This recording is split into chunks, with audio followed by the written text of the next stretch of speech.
So let's have a yoga start here for yoga core. How about we take a seated position to start, just for like a minute or two, right? Something very isolated and subtle. I'm gonna sit on a block, okay, just to make it easy on my body so I can really focus. It's called belly breathing, yogis, all right? So you wanna take a nice comfortable position where you can sit up tall. And remember that we're always working on improving our breathing in yoga, not necessarily breathing more, but just more intention and awareness of how we breathe, why we breathe. And there's this idea of trying to breathe into the abdominal cavity. So you're inhaling in the nose, starting to spread the lower abdomen, belly, side bodies, and even like lower back. And then maybe holding the breath. And then slow exhale. You feel your abdomen kind of pull in, tuck. Big inhale, spreading the abdominals. Try to relax your shoulders back and down. Try to notice if you start to round forward. Still applying some of those most fundamental postural intentions. Come on, focus here, yogis. This takes slowing down, a level of self-discipline.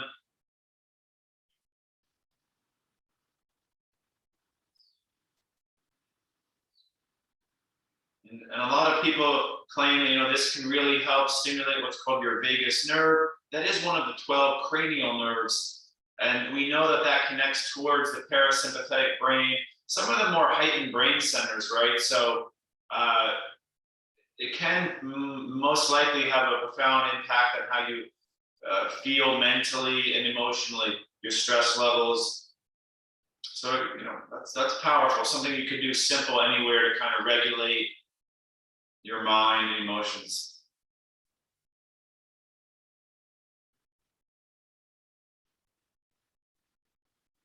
Make sure you're exhaling deeper than normal too, so you feel everything kind of hug in the abdominal area.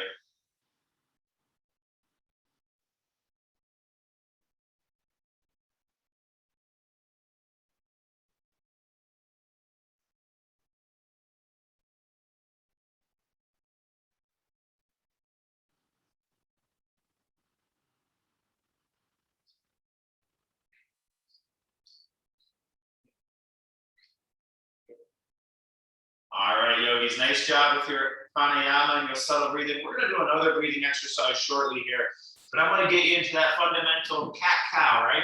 I don't think we did it last week in the yoga core, and that's kind of odd because it's very core focused. Get that cat-cow going. Inhale, arch the back. Exhale, round the spine. Some days you want to start a little bit slower, less range. You know the deal there.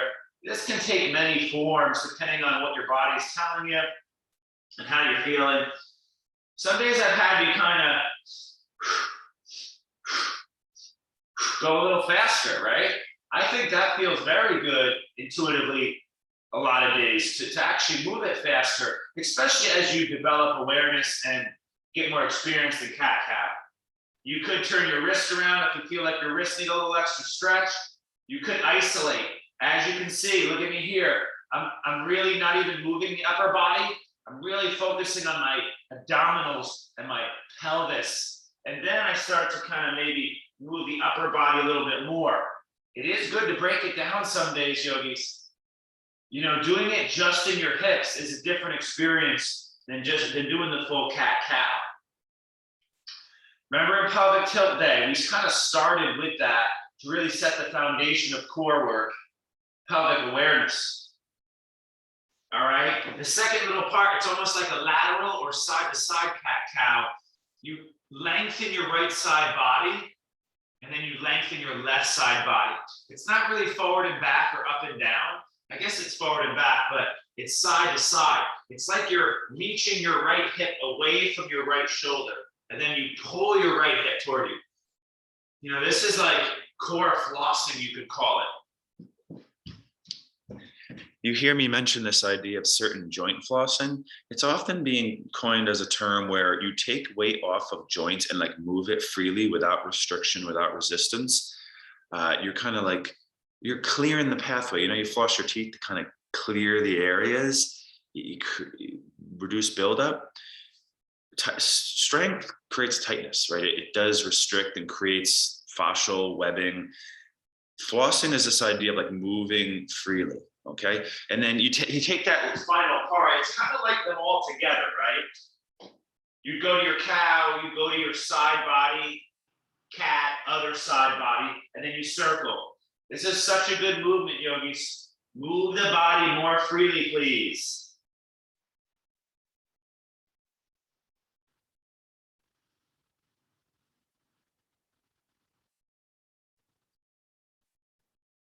All right, let's do our down dog quick. I'm going to use this to kind of start stretching out lower back, legs, feet, underarms. So let's get into that dog. I really, down dog is not really like a core move, but it's fantastic for so many things. But it's going to get your hamstrings and lower back more, right? But I wouldn't say it's a super core move. But we'll use it to open up the body here, get that first inversion. Okay, so we did some breathing, meditating, some of that spinal opening. Now you're in that big inversion here, and you're just kind of feeling it out. You know the deal. Some days it's discipline, hold, focused on breathing, more like subtle work activation. Probably a lot of days it's more movement based, especially early in class.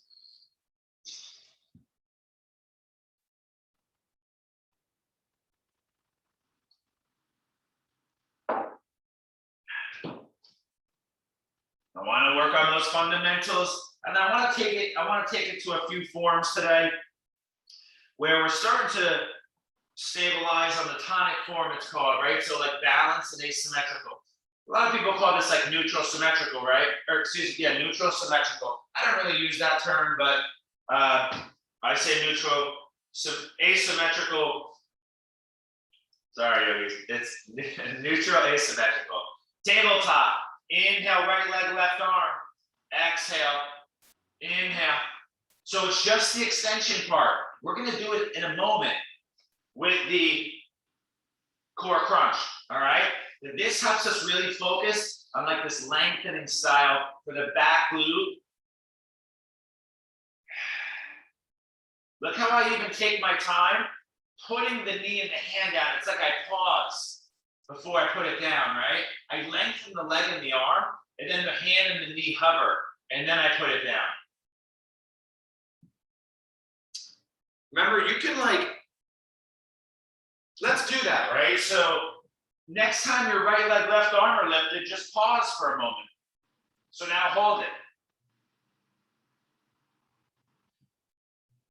I think we did that like last Thursday or Saturday, right? We held this.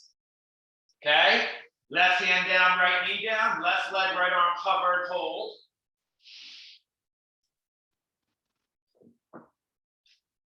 A very underutilized intention that's, really powerful, making this more comfortable and feel good, and is really, if your right foot is down here, you press it down, yogis. That's how I'm so stable there. Like I can really not move at all there. It's because whatever foot and hand is down, I'm really actively, intentionally grounding downward. It changes this from being very uncomfortable and achy to very easy and feeling better.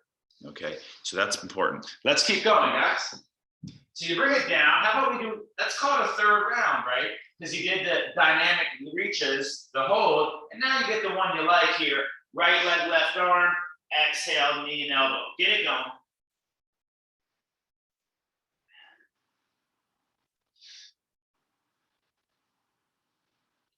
I love that exercise. I pretty much do that one in a warm up.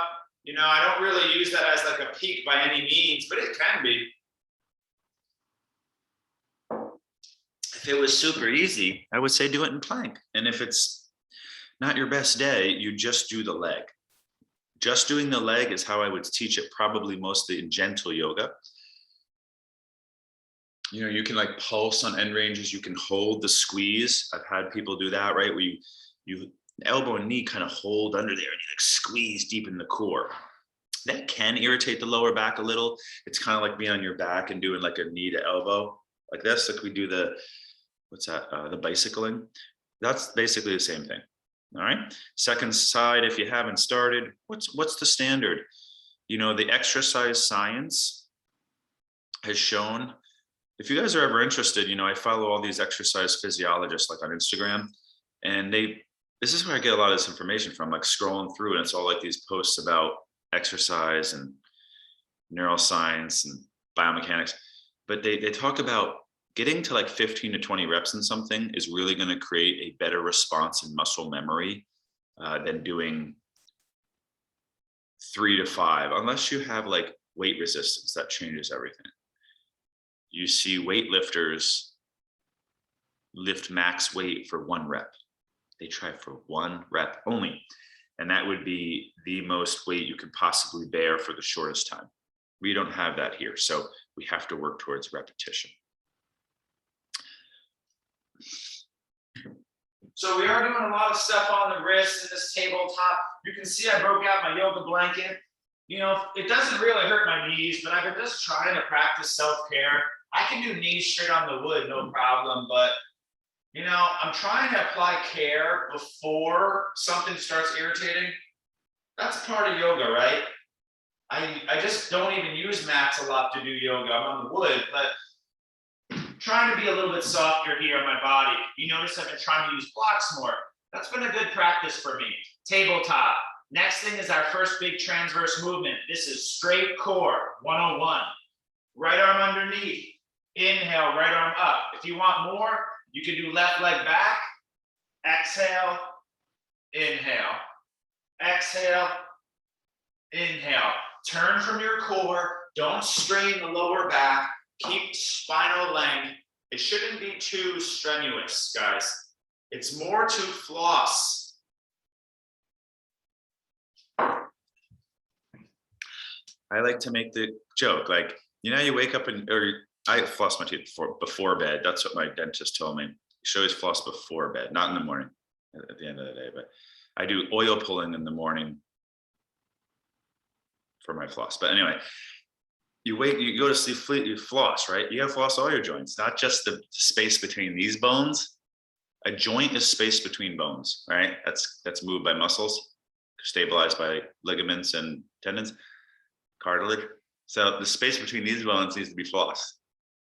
The space between all the bones needs to be flossed. And that's what we're covering right now, cleansing. Second side, when you're done, I'm not even gonna have you hold. Don't forget, I like to pulse at the top. That'll add an extra strengthening and a postural correction. I want you to remember this. This is key to, I say this all the time, that spinal extension, that's a little bit of like a cow in rotation. And if you can add horizontal abduction, which is the arm out, pull back, that is postural correction 101. And we know very clear, if you can change your posture, you change your life.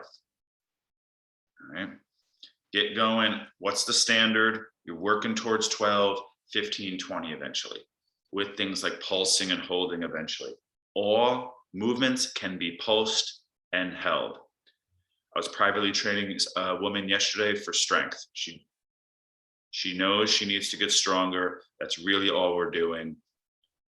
We do movements too. We do some range training, but you know, I'm trying to teach her this idea when she's doing her own workouts during the week, because I'm seeing her like twice a week. And any range, you can work full. Full range has been shown to increase muscle activation, but also in the middle, you kind of do like these quarter ranges. So for this exercise, yogis, can I please show you?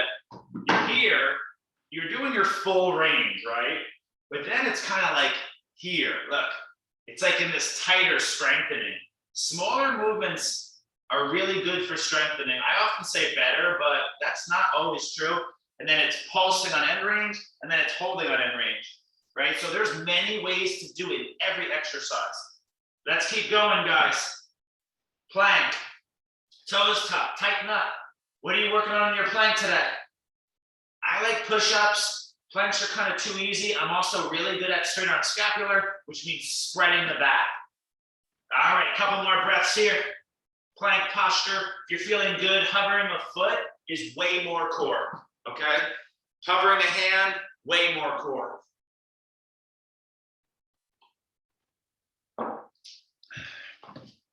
Basically, the more unstable you can make your body, the more your core has to activate to stabilize the upper body, okay? What are you working on? How are you feeling? I can't overstate how important it is to recognize when your body feels good and to push it. When my body feels good, I go crazy. I did really strong legs 2 days in a row yesterday. I squatted after doing 2 hours of leg exercise on Sunday, right? So if body feels good, that's how you have more good days. You have more good days by pushing hard when the body feels good. All right, make last few moments. We're trying to go for about 2 minutes here. All right, I want to push you guys, you're regulars, so we have to increase the time.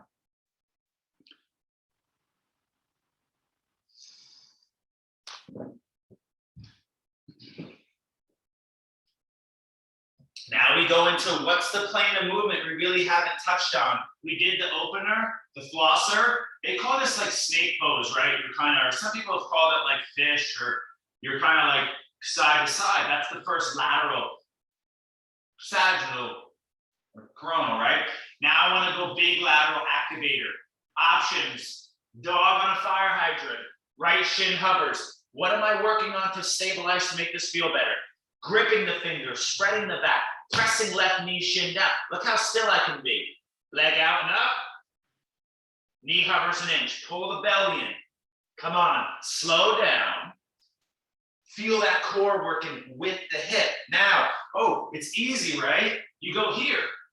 Leg out, hover, lift it up here. Remember that straight leg there is usually considered a little bit more functional. It's almost like you're working towards straight leg. Bent knee is more warm up round or beginner level or not so good day level, right? That's why it's so important in a group. Group fitness is weird. You know, I have like 44 people in my class yesterday, and it's like, you have yoga teachers there, and then I have people who are coming up injuries there. That practice is so different. And then I have people feeling really good doing like handstands, and I have people laying on their back most, you know. How do you instruct a group to recognize their level, be enthusiastic about where they're at, and then apply intelligently, right? That's the training. It's not like, okay, make sure you do your second side. The standard with no weight, you got to do like you're working towards 12 to 20. You hold, you pulse, you do mid-range. This is a really good exercise to feel what I was talking about, guys. Look, here's full range. Look, I can lift pretty high, right? Full range. What would I do? I would do a few reps full range, like I did squatting yesterday, right? And then I'll kind of like hold and I'll do this. Look, it's like this mid, I don't even go very far down. That's gonna really pump the muscle. And then I'll kind of hold up there, maybe like pulse. It's like a combination of different movement modalities. People ask how I got so good at squatting, right? People see me squat and they're like, wow, how'd you get there? It's because of that. I don't really do like one style. Yesterday when I was squatting with weight, you know, I did 6 rounds, not too big yesterday, but I'll hold the bar and I'm going like this, right? And then I'll hold here. That's like chair pose, but 100, 200 pounds on my back. Hopefully you're on your second round here, yogis. So this is glute medius. It's the outer hip. It's called horizontal abduction. It's like you're on your Nautilus in the gym and you're pushing the thighs open, like clamshell, right? So remember that one. That's core fundamental right there. It's stabilizing, you know, all this, right? Next exercise goes with it, okay? Let's rise up, please. On the knees, pad your knees, right leg out. So here's that first big adductor stretch. You're gonna feel a stretch here. Now, I don't wanna see big movement necessarily. I'm gonna show you multiple modalities. Now, beginner, it's kind of like this, right? It's not supposed to be too difficult because lateral ranges tend to be, figure this like a triangle, right? Lateral ranges tend to irritate some people's backs because it's deepest lower back. Now you're feeling good, you're more like this. right? If you want a little bit more stretchy, you're here.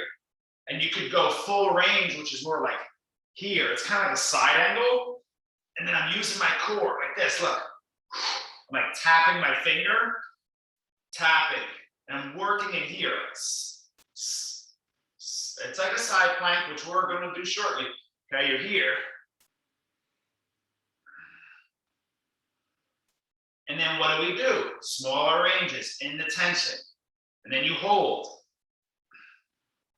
Lengthening.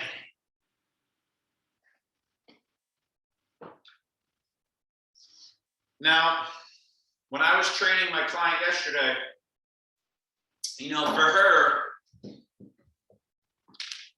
we did like multiple sets of a few things. We didn't do like all this variety because I'm adapting the practice for her needs. Like her back body is really, really weak. We're not doing as much lateral and rotationals because she's not strong at all. So we're doing just like fundamentals. It's like all forward and back mainly with a little twist. We did one twist exercise. We did one very easy lateral. You know, it's not even anything to strain yet. It's all forward and back, mostly symmetrical. All right. But you guys are all regulars. So that's why we become more complex in our functions. Second side, if you haven't, I see a few of you already switched. That's what I want to see. You taking the exercise. I try to give further information about it while you're working. It's important that we're involved in our thought process of what we're doing, not just doing exercise.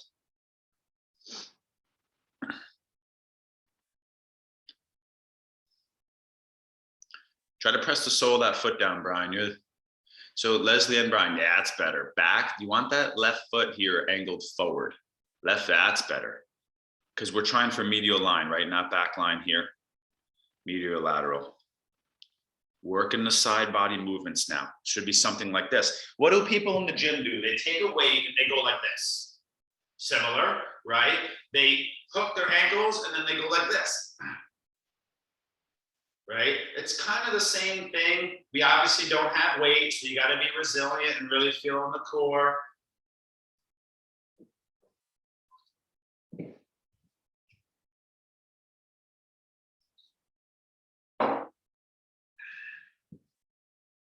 All right, now I see a couple of you resting, which means I'll start so we can go kind of right through. I don't want you to have too long of breaks. Exercise physiology, you know, we're not doing like super intense weightlifting or sprinting, so you need less reps in between, right? Quicker through, more like a circuit, short breaks. Let's keep going. All right, next exercise is chaturangas. So we'll go very symmetrical here. You just did laterals, outer hip and side waist. So chaturangas are really good for core, combining hips, however you want to do them, yogis.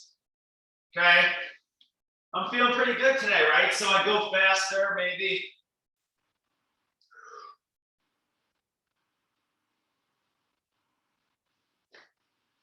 This idea is really emerging. I've said it so many times. Symmetrical follows asymmetrical. We did twists, one twist really. We did the big lateral hip, lateral waist, and now you kind of go forward and back. The same reason the yogis use the chaturanga after warriors, after balances. Because yoga is based on the opposites, just like each side of the brain supposedly has opposite kind of functions. The idea is to harmonize the two opposites. The Kundalini is Ida Pingala. It's these two, they call it like masculine and feminine, really, right?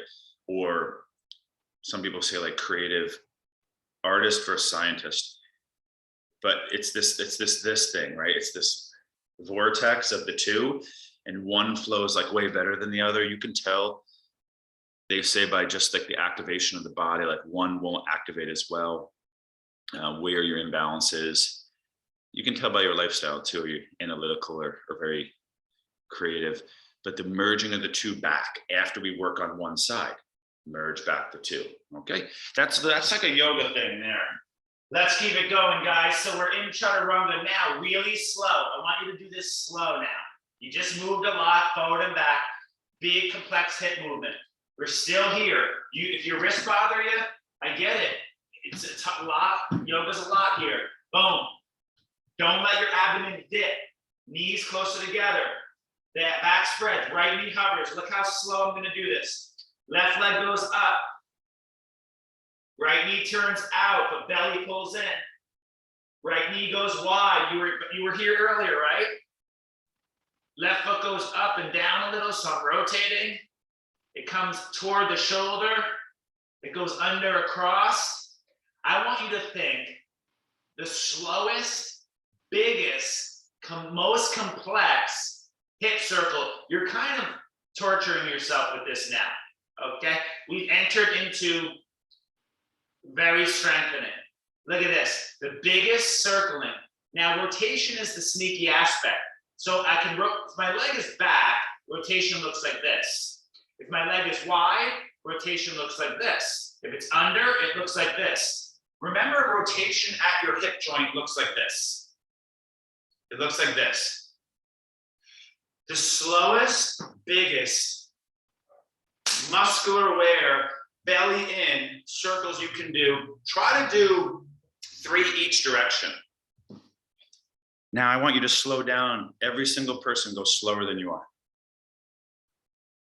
Could you try to go so slow? If someone were watching you, it would look like you're holding a position. Hip yogis is core. When someone says my lower back hurts, you instantly think hips. Psoas is usually considered like a hip pelvic muscle. It is obviously core, but glute, that's hips, right? That's the main core muscles. Abs are obviously there, but abs usually don't cause any pain, whether they're strong or not. It's not true always, right? That's true probably like 60 to 70% of the time. But hips are one of the main focuses in this class. Now you're going the opposite direction. It's like grin and bear it. It's like you have to go to your edge of like struggle now. We've really shifted into more challenge, right? Side plank is coming, one arms. We're gonna stand up here shortly. Now, my right hip is a lot better at this. My right hip is better at being stable and more complex, longer holds. So I know that I would take extra time on my left hip. I would probably have to rest first in my left hip and I have to try again. I have to like do them different, okay? Second side when you're ready. I see some of you cat cowing, beautiful, neutralize so you can do your second side well. We're doing 1 round. Sometimes you're gonna do in kin stretch, you're doing 5 rounds of this. And that's almost like the whole practice, right? The slowest, biggest, most articulate and detailed self-aware hip circles you can possibly do.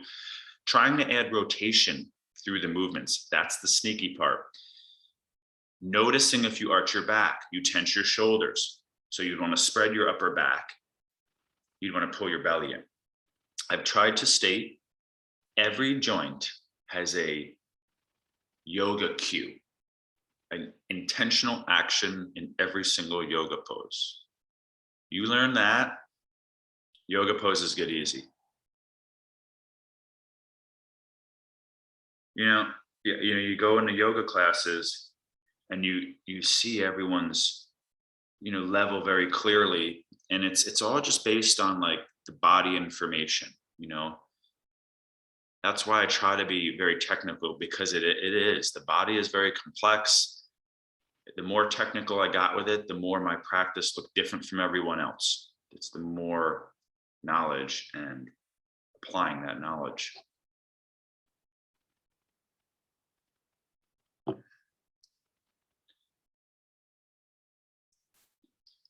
going to give you another moment. A lot of you are still going here. If you're done, that's okay. It's supposed to be difficult. It's supposed to be a very train till failure now, where you're like I said, it's like grin and bear it. It's like struggle. So that's a very big range developer. I didn't have you do the big hip circles, just kind of flossing like we do mostly. Now we're going to go to this exercise that's next is literally called hip stabilizer. After this, it's lower back tensor, right? cobras. So this is, I'm not gonna do the full side plank because I like to work this one in. Yogis, I'm pretty good at side plank, but this can be, I can make this very difficult, and it's different, right? I can hold longer, I can add things that I really can't hold as well. You know, you see people holding full side plank, like kind of like this. Yeah, not that great, right? So remember, what I'm working on is good posture here. So look, knees are not in front of me. My knees are back more. My hips come forward more. My chest lifts up more, okay? I'm gonna go here. Now, it's not this. People tuck like their knee under them. It's not that, okay? You're on the outer edge of the knee and shin. It's kind of, you know, not easy to find. And then I'm gonna hover my right leg. Now, the butt wants to stick out. Bring it forward. The chest wants to go forward. Bring it back. Okay, if you want more, you can straighten the leg. Remember I said, straight leg is more functional often. Okay, you can go here. You can go a little bit of movement. The real target is like the bottom hip, guys. It's this connection now. You did them separate earlier, now you put them together. So that's why we do in one round. You're getting another round here, or a third round. Main goal is to just hold it. Movement is second. And I'd rather have you kind of move your hips up and down than top leg up and down, because you really did that already. Looks good, everyone that I can see. Just again, the butt. People do this. Here's a good angle. People do this. So what I say, hips forward, you're like that. Boom. Good posture, right? A good exercise becomes great when you are posturally aware and doing it in a way that's promoting good posture.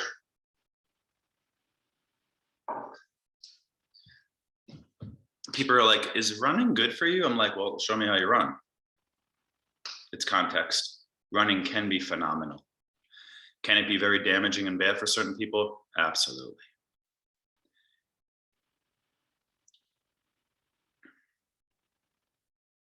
Okay, it looks like some of you switch sides. I'm just kind of letting you have a go. It's all regulars. There's just more freedom. I'm just kind of like a coach, and we're all working out together. We're in it together, but we're also have this element of being on our own journey.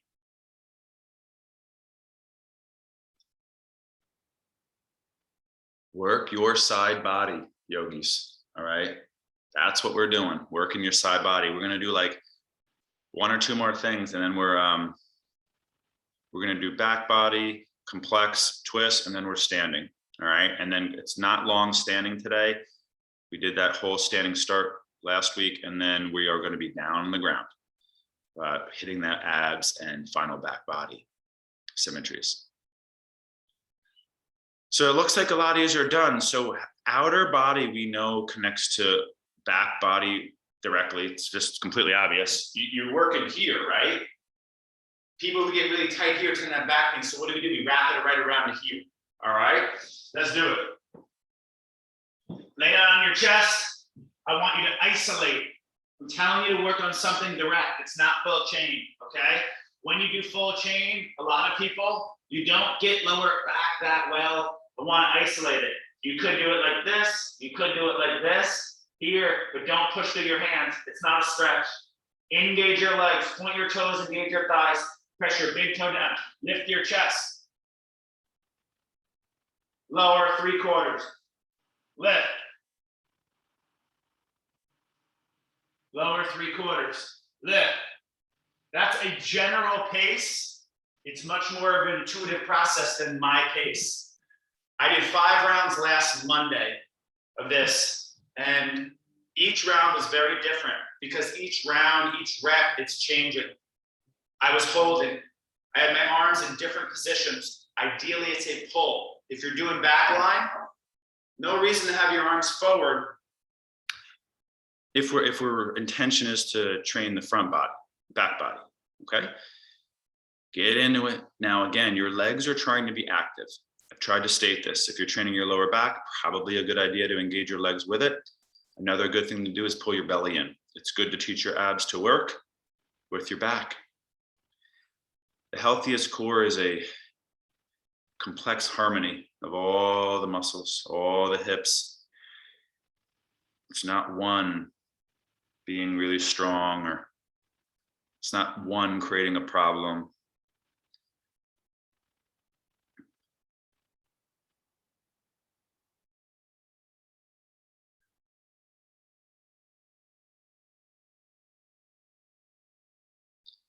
You know, and there's no perfect number. You're like brand new to this. It's more like a hold, and it's very slow. I do go up and down a little faster some days here.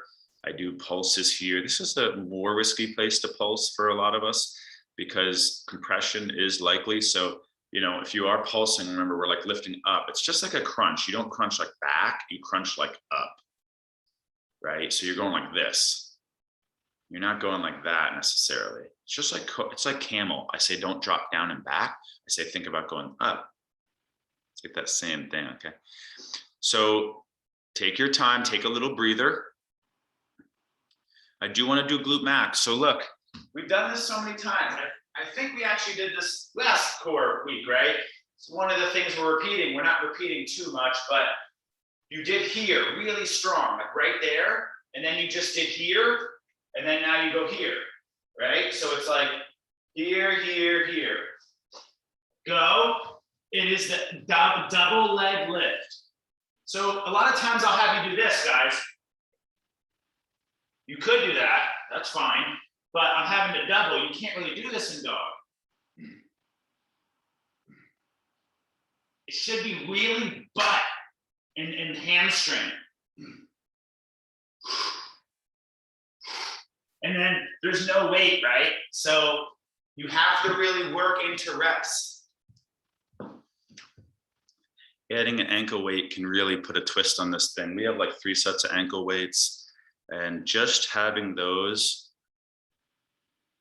can, man, signal the muscle to fire in a different way. Because a 5-pound ankle weight and a lever means, say you have like a, let me see here, I'll give you a demo. Say, you guys keep working, I don't want to distract you, I'll show you in a minute. This is like the big, we did the hip extensions in the beginning, right? Where I had you doing tabletop, reaching your right leg back, left arm forward. Now you go double leg. So we don't need to do it in dog necessarily, same kind of, but so if take a rest, say you have a 2x4 that's 8 feet long and you balance it like this, it's very light, right? Lever means if I go like this and hold the end of a 2x4, it's gonna feel so much heavier because the weight is way out there. That's the whole deal with handstand too. If you're good at handstand and it's here, it's so light. But if you're at all like this in handstand, much heavier. So the idea in handstand is this, but that's really how we're applying weight training. The lever, if I have a 5-pound ankle weight and my legs are like that, heavy. If I have 5-pound ankle weight here, you don't even feel it, right? So that's what I mean by a 5 pounds feels very heavy in lever, because you're like that and the weight's there and you're trying to lift it, it feels so much heavier, okay? I'm not gonna have you do locust, that's good for today. Press back to your child pose, please. I wanna do one more twist. So that represents the symmetry, right? Side, symmetry, twist, front, got it? Down to your forearms, it looks like this. Now, do I hold, do I move? Your call. Heels right, heels left. I like to move, and then I like to hold, and then I like to pulse. It is a twisting plank. My forearms are down. I am on the inner edge of my right foot to strengthen my adductors. Inner edge of right foot, outer edge of left foot. Hold position. Eventually breathe. This, I'm pretty sure we did this last week too. It's really good stuff. Underdone, just like reverse plank is underdone. This type of plank tends to be undertrained. You can instantly know what's undertrained by how strong you are. When I first started this years ago, it was really tough. Now I can just hold it. It's really easy. That's all it is. Repetition. Body will adapt. Give it the chance to adapt. Second side when you're ready. Remember that you need to try to hold longer into emotional work. All right.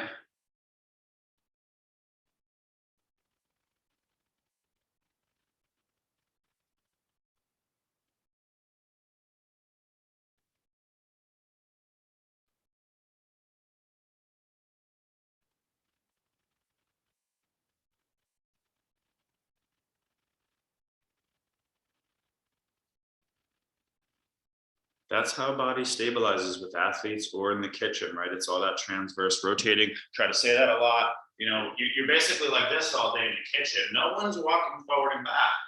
You are up the stairs, right? You do go up the stairs like this. Most likely you're not turning and twisting up the stairs.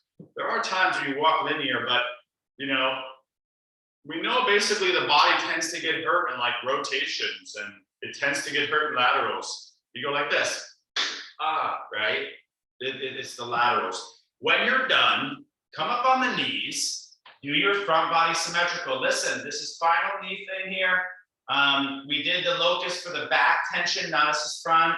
It's the lean, okay? This is one I want to train you guys in regularly. It does really help the knees stay healthy. The shins are parallel. You know what to do. Don't stick that butt out, guys. Okay, think of it almost like our third round, fourth round, fifth round of plank, depending on what you were doing.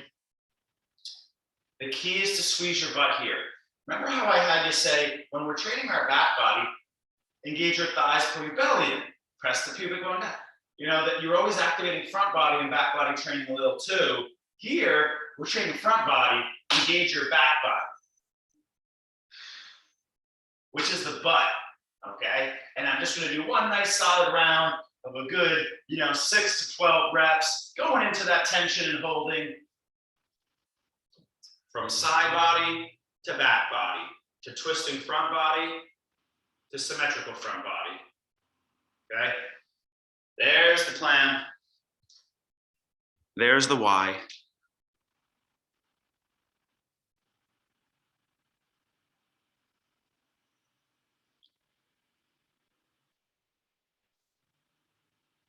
Now, say you were like a professional athlete and you trained with me every day, we wouldn't do it exactly like this, right? This is for like wellness approach. For performance approach, least, obviously we'd have more fast twitch, right? But what we would do is have certain planes of motion focused days. So say you work with me Monday, Wednesday, Friday, and you were like, I want to be the best athlete possible. We would have transverse day, right? And it would be a lot of fast twitch transverse day. We'd have lateral day, right? You would literally focus repetition, muscle memory, lateral in all types of ways, dynamic, static, stretching, max weight bearing, fast twitch. We do well-rounded classes because our goal is wellness and longevity, optimizing lifestyle, body performance. It's not like, can I get better at this certain action? All right, guys, come to your down dog. That's a back body stretch now.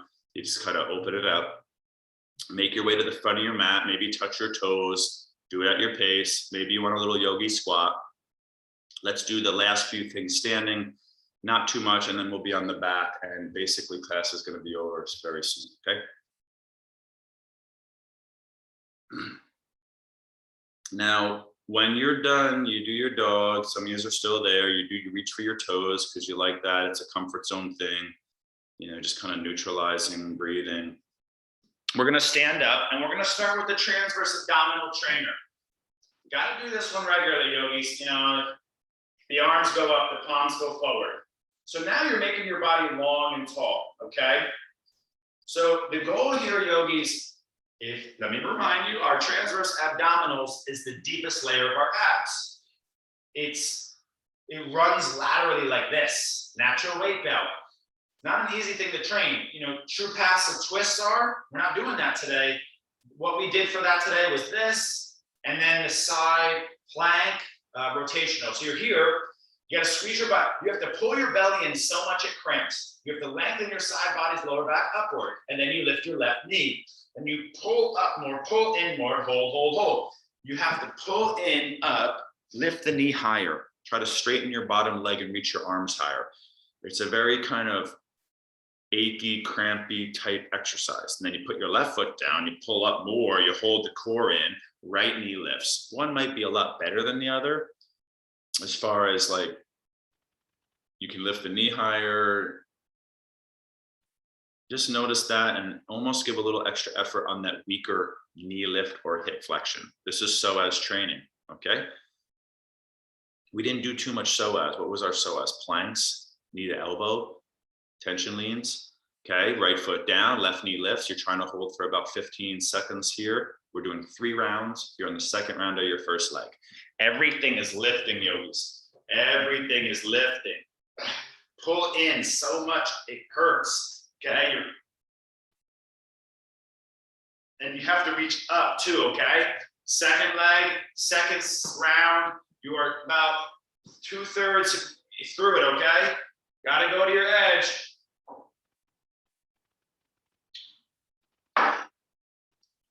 And then you do one more round, please. It should be cramping.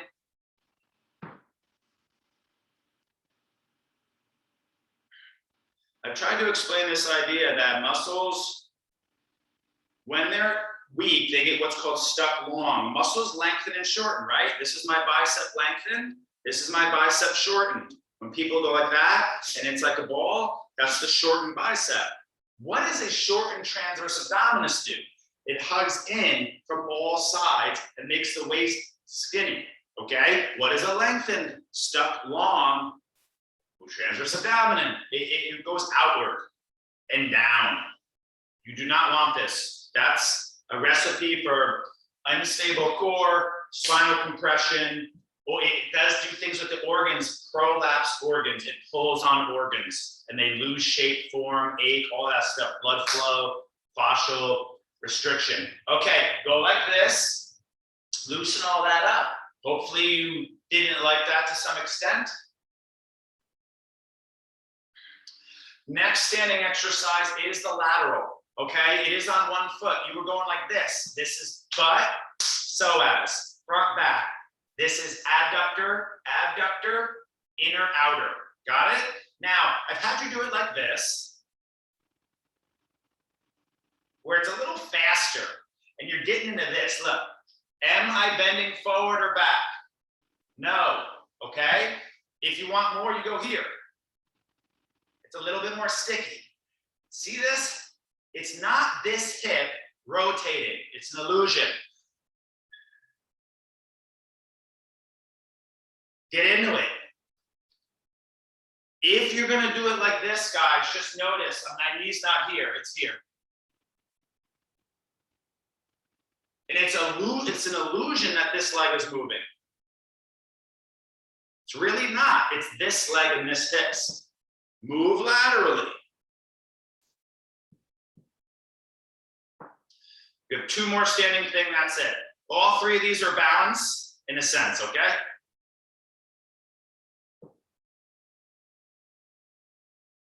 Nice, looks good, everyone. It's a little tricky, right? You got to figure out some of these movements. You're not going to be good at them at first. Second side. You got to slow down, feel the core. Hips, thighs, foot, abs, back, all of it. I'm going to use the restroom quick. I'll be right back.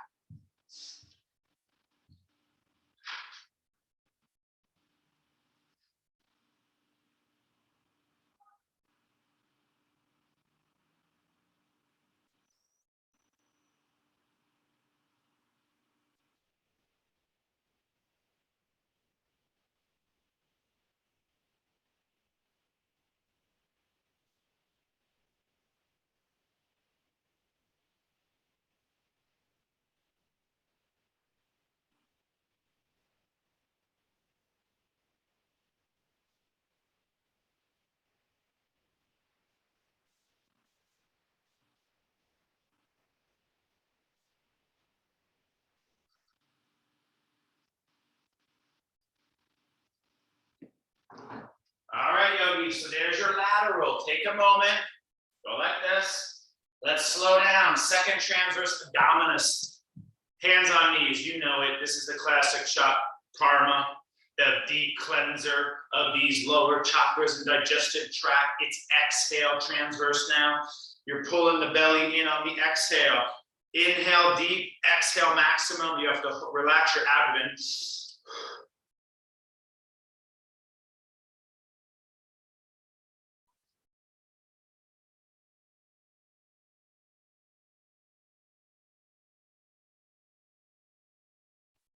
Really, the goal is to hold, guys. All the churning and the hollowing or the narrowing is secondary. You're just trying to exhale maximum. You got to relax your shoulders and your neck. You try to hold the breath out. You have to empty your lungs maximum. And then you got to try to tuck the chin and create this almost fake inhalation, I like to call it, sensation where it all pulls up and in. It's going to hurt a little. You're fine. We haven't done this in a while, guys. Got to remind you of this one. Hopefully you're waking up in the morning, doing a few of your morning healthy habits. And then maybe, you know, I often just like kind of, I do the inhale as a transverse. I'll just kind of hold like that as I walk around, hold. And then I'll just go. And then I do the exhale quick. It doesn't have to be exact every morning. A little is better than nothing.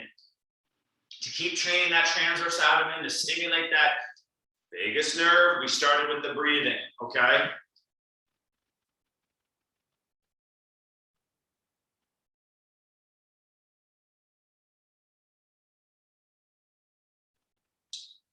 You know, for time's sake, yogis, I gotta get you down. I was hoping to do, you know, maybe like hamstring pulses. I was hoping to maybe do one transverse stuff, but we've been doing a lot. We're doing good. I want you to do another round or 3. There's no reason to move forward. You can always catch up, okay? We're gonna go down to the back here. And what's one good solid kind of ab thing you wanna do? You know my favorites. I like to do like leg swings. I like to add a little bit of a complexity to the leg swing. As you can see, I'm turning a foot outer edge down, right? I like to add, I'll do leg swings right into some pulses. I can add a little twist, right? I think lateral's already done, right? We did pretty good on twisting, not a lot, but you know, what's one big ab blast you want to go for here, yogis?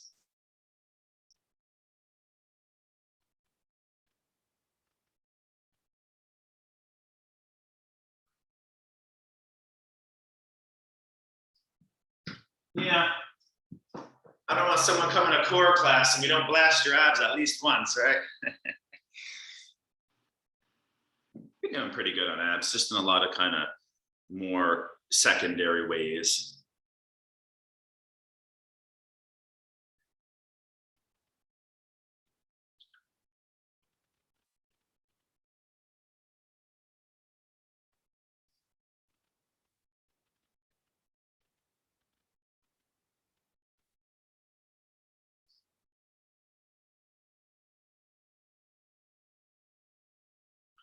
You know, you just kind of do this on your own, right? And then if we're doing one last core stimulation, we don't want to do the front, not the back.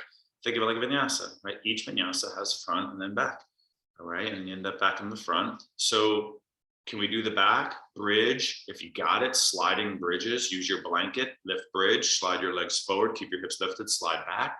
If you're feeling good, one-legged bridge, one-legged table, reverse plank. What's one last back thing you want to do? All right, now remember, going front to back like this by a lot of yoga teachers and trainers is kind of frowned upon. You know, you have to do that all the time in life. You have to bend over, pick something up, which is shortening your front line, and then you have to shorten your back line to stand back up. It's just kind of odd. That's how the body has been designed to work thousands of times per day. And then you get into kind of being a little over analytical.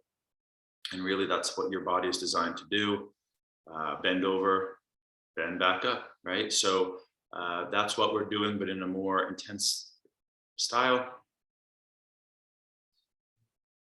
So, you know, just a nice bridge hold with a little pulsing, one-legged bridge thrust, table thrust would be really peak glute, and reverse plank would be, you know, another type of like peak wheel pose. Sliding bridges is one of my favorites. Give you another like minute and a half here, guys, and then we're gonna pretty much unwind, okay?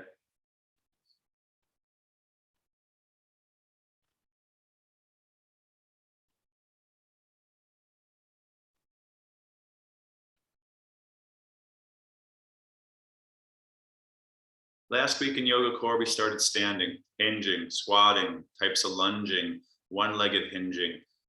We did some of that plank work, and then we did some stuff on the back.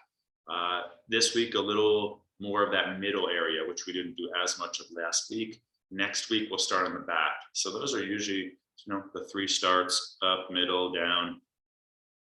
I don't really start your face down too much. It's a little bit more of an intermediate thing, advanced thing. So you're doing your final back body. And then it's probably good to take a stretch. Do you want to figure 4? No rush, happy baby into straddle. You do figure 4 into spinal twist. Might be nice here, get a stretchy twist. Can't do them all. What's a stretch you need? What are you not doing a lot of? Can you make an informed decision? Pretend you have one stretch to do. What's one you need? So after your back, your front back, then it's a nice stretch.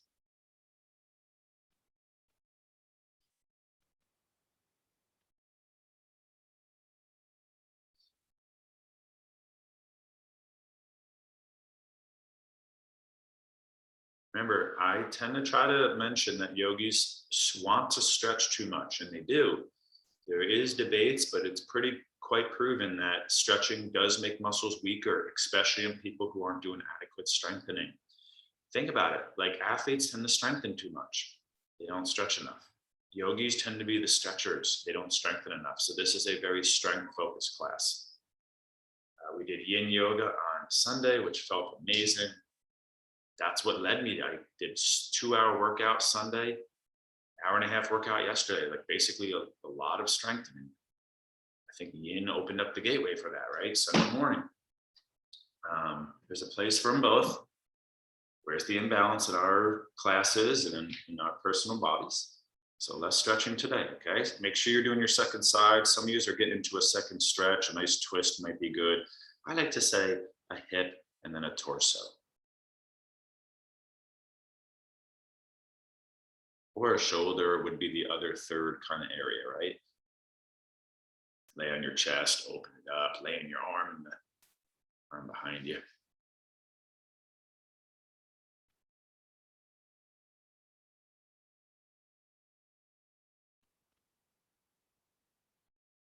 So I got 9:58 just to let you know where we're at. Now we started class with the deep breathing into the belly. There's this certain thing we do. Remember that I mentioned this famous book called The Way Out. It's all talking about the molecules of emotion, maybe is where this literature starts. I think that was 2008. That woman won the Nobel Prize for that work, right? The molecules of emotion, basically every thought creates an emotional chemical response. There's no thought beyond chemical release. And every second you're designing the body based on the chemicals and the emotions. And then when stuff hardens, you trap chemicals in the body. And then you do things like exercise or massage and you release chemicals in the bloodstream. And breathing is the number one way we detox, actually, right? So people always talk about detox. Breath is the best way.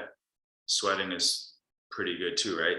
So when you're ready, I'd like to do a breathing exercise to end practice today, followed by just a brief meditation. So we were taking deep inhales, and I was saying holding to stretch the abdomen. Our second breathing exercise was the Kapalabhati, the Nauli. We exhale, hold on the bottom and pulled in. Now it's kind of like the third final part of that little sequence, the Kapalabhati. So this is the detox breath, they call it, okay? After doing a lot of exercise, you detox on the exhale, okay? So no rush getting there. I'm just gonna have you do one solid round. Sometimes we do 3, 5 rounds in certain breathing workshops to really go deeper if you're practicing meditations. So you take a good seated position. I like to sit on a block, arms straight down, palms on the thighs. And remember, it's a pulsing exhale. It's not Bastrika. It's not inhale and exhale matched rhythmically. It is a exhale rhythm, okay? Inhale happens naturally, like a spring reloading. So I'm gonna take a big inhale. Remember, out the mouth is first krama, out the nose would be second, okay? You're gonna exhale about halfway and then get into a rhythm, not too stressful so you can continue.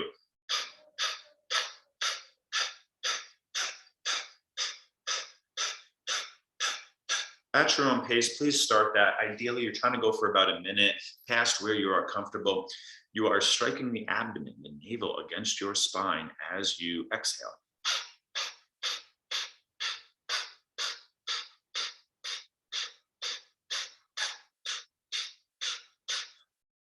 It is a fast twitch muscular action. If you don't ever breathe fast, it will be uncomfortable. All right. We're trying this pulsing abdominal exhaling exercise to end practice here. Maybe another 30 seconds. If you feel a little dizzy, a little bit tingly, that's normal. All right.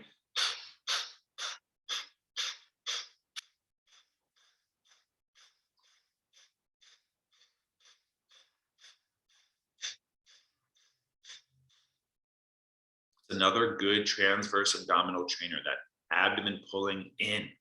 Okay. And then no rush. You take a nice big inhale. Maybe hold the breath. This big exhale. And then you breathe kind of normally for a moment, feeling the pulsing energy. And then let's just say a 2 to 3 minute closing meditation. You can sit upright if you feel up to it, or just lay on your back slowly. You can do things like legs up the wall if you want. Nothing too stimulating. Something to relax the body down. Let's just calm our nerves, heart rate, body temperature, breath rate to end.